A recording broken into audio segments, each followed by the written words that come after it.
Selamat malam Ibu Bapak, Shalom. Malam hari ini kita kembali berjumpa dalam Sabda dan Doa Malam Jemaat Karambe, Rabu 19 Maret 2025. Senang bisa berjumpa secara khusus dalam minggu Prapaskah. Kita sedang menjalani Minggu Prapaskah kedua. Dan secara khusus minggu ini adalah Minggu Pekabaran Injil Gereja Toraja. Sebelum kita masuk mendengarkan firman Tuhan, merenungkannya, saya kasih kesempatan kepada kita semua untuk menyimak lagu berikut ini.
Ibu Bapak kekasih Tuhan, malam hari ini berdasarkan Renungan Harian Toraya, kita akan membaca dari Lukas pasal 13 ayat 22 sampai 30.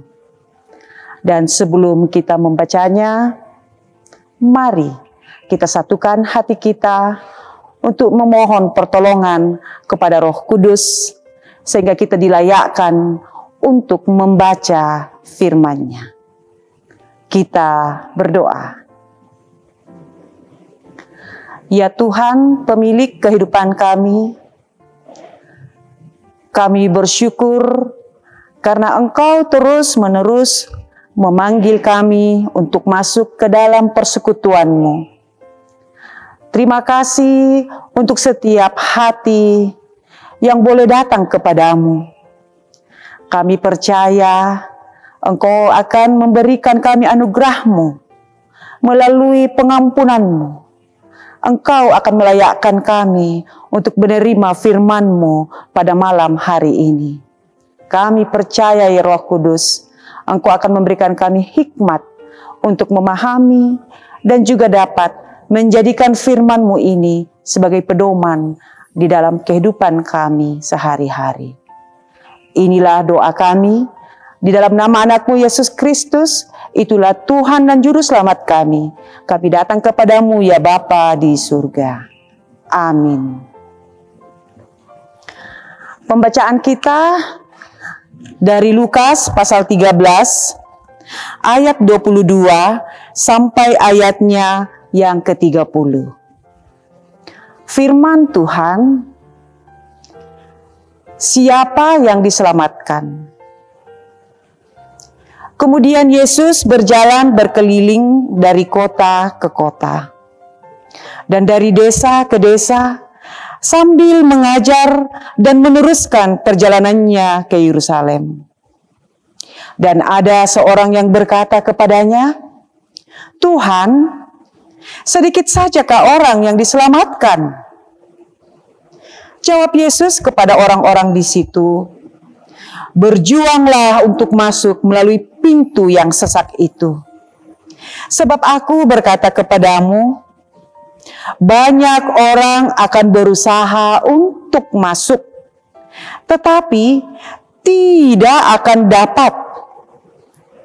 Jika tuan rumah telah bangkit dan telah menutup pintu, kamu akan berdiri di luar dan mengetuk-ngetuk pintu sambil berkata, 'Tuan, bukakanlah kami pintu.' Dan ia akan menjawab dan berkata kepadamu, 'Aku tidak tahu dari mana kamu datang.' Maka kamu akan berkata, 'Kami telah makan dan minum di hadapanmu, dan engkau telah mengajar di jalan-jalan kota kami.' Tetapi ia akan berkata kepadamu, 'Aku tidak tahu dari mana kamu datang. Enyahlah dari hadapanku, hai kamu sekalian yang melakukan kejahatan.' Di sanalah akan terdapat ratap dan kertak gigi, apabila kamu akan melihat Abraham dan Ishak dan Yakub dan semua nabi di dalam kerajaan Allah, tetapi kamu sendiri dicampakkan keluar. Dan orang akan datang dari timur dan barat, dan dari utara dan selatan, dan mereka akan duduk makan di dalam kerajaan Allah. Dan sesungguhnya ada orang yang terdahulu dan ada orang yang terdahulu yang akan menjadi orang yang terakhir." Ibu Bapa kekasih Tuhan, berdasarkan Rehab diberi judul "Berjuanglah masuk pintu sempit itu." Dalam bahasa Toraja, "Parukui itu kalemo unnola ba'ba su'ku." Kerinduan setiap orang yang memeluk suatu agama atau keyakinan tertentu, biasanya tujuannya itu adalah mereka ingin beroleh selamat. Namun, apakah semua orang beragama itu pasti selamat? Pertanyaan ini bisa sejalan dengan pertanyaan seseorang dalam perjalanan pelayanan Yesus menuju Yerusalem. "Tuhan, sedikit sajakah orang yang akan selamat?" Jawaban Yesus sangatlah tegas. Berjuanglah untuk melalui pintu yang sempit itu. Berjuanglah untuk melalui pintu yang sempit itu. Jawaban yang Yesus berikan dapat diartikan bahwa untuk selamat tidaklah mudah. Setiap orang mesti berjuang untuk menanggalkan segala yang dapat menghambatnya masuk melalui pintu sempit itu, yaitu segala kejahatan. Segala kejahatan itulah yang akan menyusahkannya untuk dapat melalui pintu yang sempit itu. Bukan hanya itu, untuk dapat melalui pintu itu, seseorang mesti dikenan oleh Sang Tuan. Meskipun kita bisa melalui pintu itu, tetapi Sang Tuan tidak memperkenankannya kita untuk masuk ke dalam pintu itu atau melalui pintu itu, maka kita tidak akan bisa masuk ke dalam rumah Sang Tuan. Tentu untuk bisa diperkenankan masuk melalui pintu itu oleh Sang Tuan, tentu Sang Tuan harus mengenal orang itu. Ia mengenal dekat orang itu, ya. Sang Tuan dan orang yang melakukan, Sang Tuan mengetahui jelas bahwa orang itu dikenal dan melakukan kehendaknya. Dan bisa saja orang itu sudah lama bersama-sama dengannya dan Sang Tuan sangat mengasihinya sudah jauh hari. Menjadi jelaslah bahwa hal masuk kerajaan Allah atau hal keselamatan bukanlah perkara yang gampangan. Bukanlah ditentukan sudah berapa lama kita menikmati persekutuan di hadapan Tuhan. Tetapi apakah kita telah melihat pintu kepada keselamatan itu? Atau telah berjalan pada jalan yang membawa kita kepada keselamatan itu? Ada yang merasa bahwa dia sudah lama mengenal Tuhan. Ada yang sudah lama selalu hadir dalam persekutuan bersama dengan Tuhan. Tetapi bukan itulah yang menentukannya, bukan perasaannya. Dan sesungguhnya pintu kepada keselamatan itu ialah Yesus Kristus. Yesus berkata, "Akulah pintu, barang siapa melalui aku, ia akan selamat dan ia akan masuk keluar dan menemukan padang rumput." Yohanes 10 ayat 9. Kuncinya adalah ada pada Yesus Kristus. Apakah kita sudah melihat jalan kepada Yesus Kristus? Apakah kita sudah berada pada jalan menuju Yesus Kristus? Dan apakah Yesus Kristus berkenan kita melalui jalannya? Jadi percaya kepada Yesus Kristus dan hidup seperti yang diajarkannya adalah kepastian masuk kepada keselamatan. Amin. Menjadi suatu pertanyaan buat kita untuk juga merenungkan minggu-minggu pekan penginjilan ini. Kalau Yesus adalah pintu kepada keselamatan, mengapa banyak orang Kristen tidak mau menunjukkannya kepada orang lain? Ingat, hakikat gereja adalah penginjilan. Kalau kita adalah orang Kristen, maka kehidupan kita adalah terus-menerus menjadi saksi, terus-menerus menjadi alat Tuhan untuk menerima kabar keselamatannya. Kita bersyukur pada malam hari ini dimungkinkan oleh Tuhan untuk menerima sabdanya. Mari kita renungkan apa yang sudah kita dengar tadi dengan mendengarkan sejenak lagu ini.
Ibu Bapa, Saudara yang saya kasihi, mari kita berdoa. Ya Tuhan, pemilik kehidupan kami bersyukur secara khusus pada malam hari ini, karena Engkau kembali mengingatkan kami bahwa Engkaulah jalan keselamatan. Engkau mengingatkan kami bahwa Engkaulah Tuhan dari rumah yang sedang kami tuju. Dan karena itu ya Tuhan, kami memohon hikmat-Mu. Mungkinkan kami untuk melakukan apa yang Engkau kehendaki. Mungkinkan kami ya Tuhan untuk terus-menerus percaya kepadamu melalui tindakan kami, melalui perbuatan kami. Ya Roh Kudus, mampukan kami untuk selalu setia kepadamu. Kami percaya dengan sungguh bahwa Engkaulah satu-satunya yang dapat menyelamatkan kami. Dan karena itu ya Tuhan, pada malam hari ini kami memohon kepadamu, Engkau menjadikan hidup kami untuk dapat menjadi saksi bagi seluruh orang-orang yang kami temui dalam kehidupan kami. Engkau menjadikan kami sebagai alat-Mu, sehingga tidak hanya kami saja yang mendengarkan kabar sukacita ini, kabar keselamatan ini, tetapi semua orang yang kami temui dalam kehidupan kami. Biarlah minggu-minggu Prapaskah 2 ini dan minggu-minggu PI ini Tuhan menjadi hari-hari yang kami renungkan untuk momen bagi kami menjalani kehidupan kami menjadi gereja yang terus bersaksi. Terima kasih untuk firman-Mu hari ini. Berkati semua pelayanan majelis gereja dimanapun mereka berada untuk menjadi saksi-Mu. Baik itu pelayanan mereka di gereja, di gedung gereja, pelayanan mereka di rumah-rumah jemaat, pelayanan mereka di tempat mereka bekerja. Mungkinkan mereka ya Tuhan untuk terus menjadi saksi-Mu, menjadi pelaku-pelaku firman-Mu, sehingga banyak orang ya Tuhan untuk melihat kuasa-Mu melalui kehidupan mereka, dan mereka pun menjadi percaya kepadamu. Terima kasih untuk firman-Mu pada malam hari ini. Dengarkan kami yang bermohon kepadamu. Di dalam nama anak-Mu Yesus Kristus, dengan kuasa Roh Kudus, kami datang kepadamu, ya Bapa di surga. Amin. Ibu Bapa, demikianlah sabda dan doa malam Jemaat Karambe pada malam hari ini. Semoga kita tetap sehat, kita tetap semangat untuk kembali lagi bersama-sama di waktu yang lain. Terima kasih. Tuhan memberkati kita.